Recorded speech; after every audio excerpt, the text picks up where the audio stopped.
আসসালামু আলাইকুম প্রিয় দর্শক, আমি আপনাদেরকে নিয়ে যাব প্রায় 1000 বছরের পূর্বে অতীতে। আমার পিছনে যে পাহাড়, সেই পাহাড়টি কিন্তু আমি একটু আপনাদেরকে দেখানোর চেষ্টা করব। এটি আসলে সেই পাহাড় কত কত বছর ধরে কিন্তু এখনো এই জায়গায় থেকে আছে। পাহাড়ের টুকরো টুকরো যে অবস্থা আপনারা দেখছেন, একদম কয়লার মতো।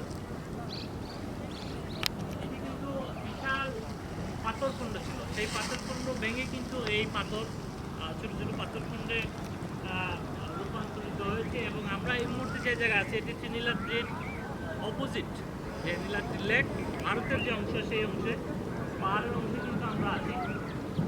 এবং এখানে যখন 100 বছর আগেও যখন কয়লা খনি ছিল, লাস্ট কয়লা খনির আগ পর্যন্ত কিন্তু এখানে শত শত মানুষ কিন্তু চাকরি করতো, কাজ করতো, জীবিকা নির্বাহ করতো।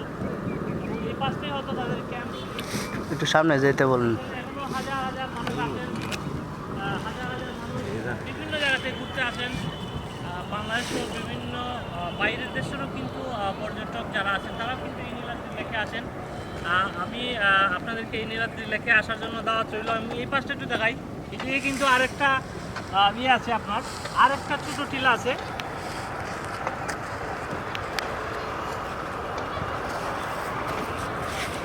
আপনারা এইদিকেও আসবেন। আর এই জায়গাটায় আসতে গেলে কিন্তু নৌকা ব্যবহার করে আপনারা নৌকা দিয়ে আসবেন। এখানে কিন্তু প্রচুর পর্যটকবাহী নৌকা আছে। এই নৌকা আপনারা ওখান থেকে এই যে পাহাড় সংলগ্ন যে অংশটুকু, এই অংশটুকু আপনারা আসতে পারবেন। এবং এটি হচ্ছে সেই কাঙ্ক্ষিত নীলাদ্রি লেক। এই সেই নীলাদ্রি লেক, এবং পানির আপনার রং কি দেন অসাধারণ। বাকি একটু একদম নীলাভ পানি।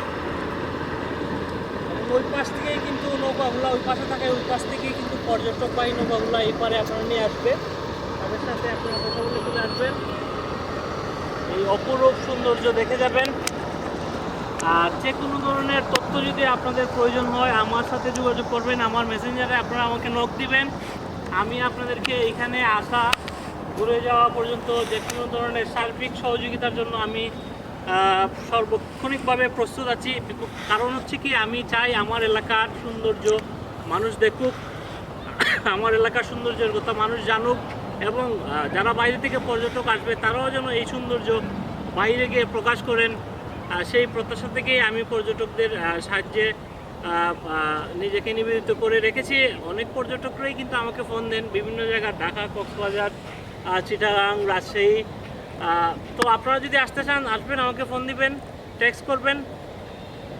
আমার হাত আপনার জন্য বাড়ানো থাকবে।